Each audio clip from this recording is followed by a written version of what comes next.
दोनों ने शादी कर ली। इन्हें लेकर मेरे घर से निकल जाओ।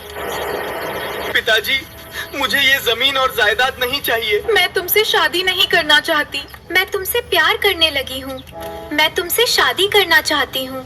क्यों रे भैंसिया, खा खा के और भी मोटी होती जा रही है तू। बहुत समय पहले एक खूबसूरत सब्जी गांव हुआ करता था। उस गांव के बीचों बीच एक बहुत ही पुराना और भव्य किला था। यह किला देखने में बेहद भव्य और सुंदर था। उस भव्य किले के मालिक थे शिमला ताऊ। वे अपने पूरे परिवार के साथ वहीं हंसी खुशी रहते थे। उनका एक बेटा था, आलू। वह बहुत ही सीधा सादा, मेहनती और संस्कारी था। घर का बेटा होने के बावजूद अपनी जिंदगी एक नौकर की तरह बिता रहा था।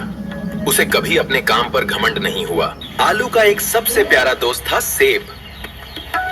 अरे आलू भाई, क्या करूंगा यार शादी करके। तुम हो ना मेरा ख्याल रखने के लिए। मैं तो हूँ ही, लेकिन शादी करना भी बहुत जरूरी है सेब मेरे भाई। आलू और सेब की दोस्ती पूरे सब्जी गांव में मिसाल मानी जाती थी। हर कोई उनकी सच्ची दोस्ती की तारीफ करता था। मेरे भाई, अब शादी कब करोगे? तुम्हारी उम्र तो निकलती जा रही है। अरे गोभी, अभी तक चाय नहीं बनी क्या?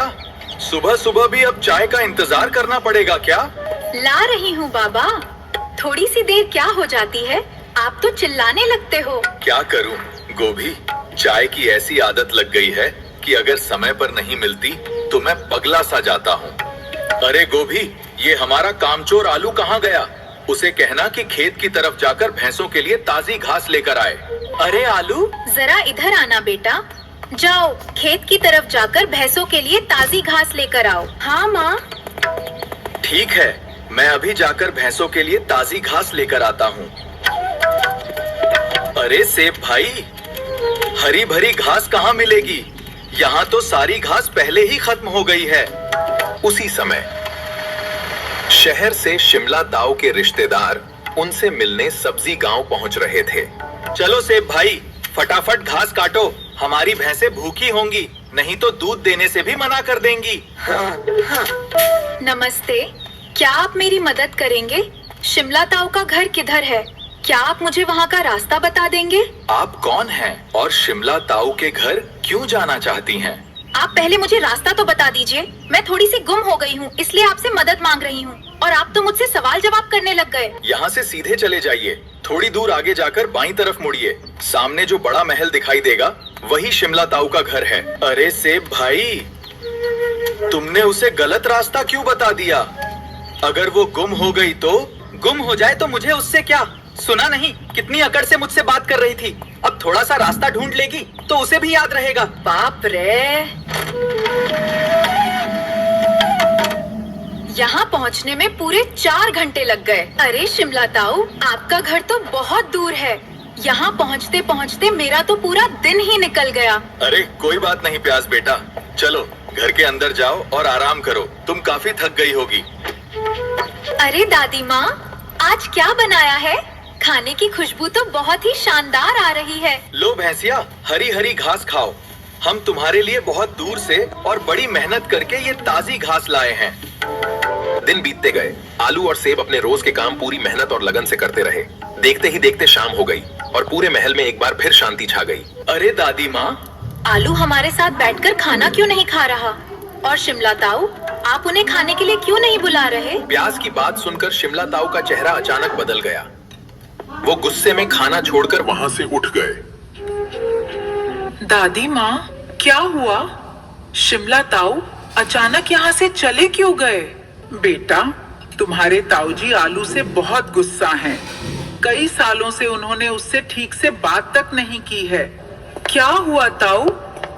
आलू की बात सुनते ही आप वहाँ से चले क्यों आए?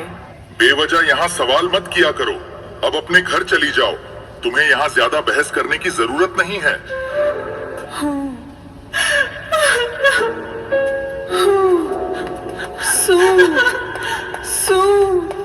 प्यास को डांटने के बाद ताऊ गुस्से से महल से बाहर आकर एक चौखट पर बैठ गए। अरे सेब भाई, आज तो रोटी काफी मुलायम है। मजा आ गया खाने में। मुझे ये रोटी मुलायम लग रही है। अरे ये तो कितनी सख्त है। पता नहीं आलू, तुम इसे कैसे खा लेते हो। अरे नहीं नहीं सेब भाई, जो मिल रहा है वही हमारी किस्मत में लिखा है, और किस्मत का लिखा मैं बदल तो नहीं सकता ना। तुमसे तो बातों में कोई जीत ही नहीं सकता। चलो अब सो जाते हैं, काफी रात हो गई है, सुबह जल्दी उठकर काम भी करना है।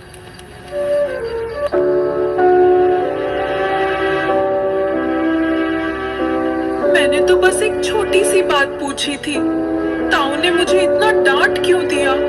आखिर मैंने ऐसा क्या पूछ लिया था?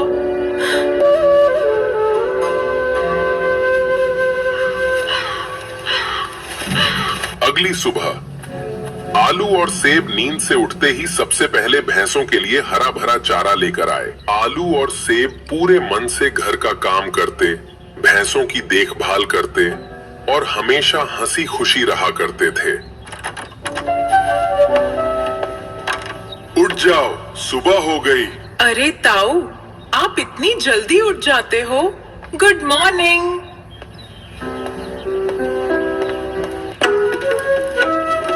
दादी, सुबह सुबह कितनी प्यारी खुशबू आ रही है। मेरे लिए क्या बना रही हो? अरे प्याज बेटा, आज मैं तुम्हारे मनपसंद प्याज के पकौड़े बना रही हूँ। तुम्हें बहुत पसंद है ना? अरे गोभी, मैं थोड़ा फैक्ट्री की ओर होकर आता हूँ। आज कारीगरों को तनख्वाह देनी है, तुम अपना ख्याल रखना। आलू, एक बात तुम्हें पता है, हमारे घर में एक मेहमान आई है, क्या तुम उससे मिले? अरे वो हमारे घर की मेहमान है, वो भला मुझसे क्यों मिलेगी? मुझे बहुत बुरा लगता है आलू, तुम इस घर के राजकुमार हो, लेकिन अपने ही परिवार के प्यार और सम्मान के लिए एक नौकर जैसी जिंदगी जी रहे हो। एक बात बोलूं सेब भाई, ऊपर वाला जो देता है वो कुछ ना कुछ सोच कर ही देता है, इसमें हम कुछ नहीं कर सकते। तुम दोनों यहाँ क्या कर रहे हो छुपे रुस्तमों? एक बार भी मुझसे मिलने नहीं आए। आप दोनों आराम से बातें कीजिए, मैं भैंसों को घास देकर आता हूँ। प्याज को देखकर आलू थोड़ा शर्मा गया, फिर वो भैंसों को घास देने का बहाना बनाकर चुपचाप वहाँ से चला गया। सेब भैया, मैं आपको भैया बोल सकती हूँ ना? हाँ हाँ, क्यों नहीं, वैसे भी मेरी कोई बहन नहीं है। आज तुमने मुझे भैया कहा, ये सुनकर मुझे बहुत खुशी हुई। भैया, मुझे आपसे कुछ जानना है, क्या आप मुझे बताओगे? वादा करो कि मुझसे कुछ भी नहीं छिपाओगे। हाँ हाँ प्याज बहन, तुमने मुझे भैया कहा है, अब पूछो क्या पूछना चाहती हो। मैं तुम्हें सब कुछ सच सच बताऊंगा, तुमसे कुछ भी नहीं छिपाऊंगा। चलिए सेब भैया, चलते चलते बातें करते हैं, इसी बहाने मैं हमारा प्यारा सा गांव भी घूम लूंगी। अरे प्याज बहन, तुम मुझसे कुछ पूछना चाह रही थी ना? पूछो, क्या पूछना चाहती हो? मुझे आलू के बारे में जानना है। ताऊ जी और आलू आपस में बात क्यों नहीं करते? प्याज बहन, ये तुम क्या पूछ रही हो? तुम अभी बच्ची हो, इन सब बातों पर ध्यान मत दो। अगर तुम्हें कुछ और जानना है तो पूछो। अरे नहीं भैया, मुझे सच जानना है, आप मुझे बताइए। आपने मुझसे वादा किया था कि आप मुझसे कुछ भी नहीं छिपाएंगे। अगर तुम्हें सच जानना ही है तो सुनो, मैं तुम्हें पूरी सच्चाई बताता हूँ। आओ पहले यहाँ बैठ जाते हैं। प्याज बहन, जैसा आलू आज तुम्हें दिखता है, पहले वो बिल्कुल ऐसा नहीं था। वो हमेशा हंसता मुस्कुराता रहता था और हर पल खुशी से जीता था। आलू और करेला बचपन से ही एक दूसरे से बहुत प्यार करते थे। दोनों की दोस्ती पूरे गांव में मिसाल मानी जाती थी। आलू का कभी भी पढ़ाई में मन नहीं लगता था और करेला पढ़ाई करने के लिए शहर के एक बड़े कॉलेज में चली गई, जहां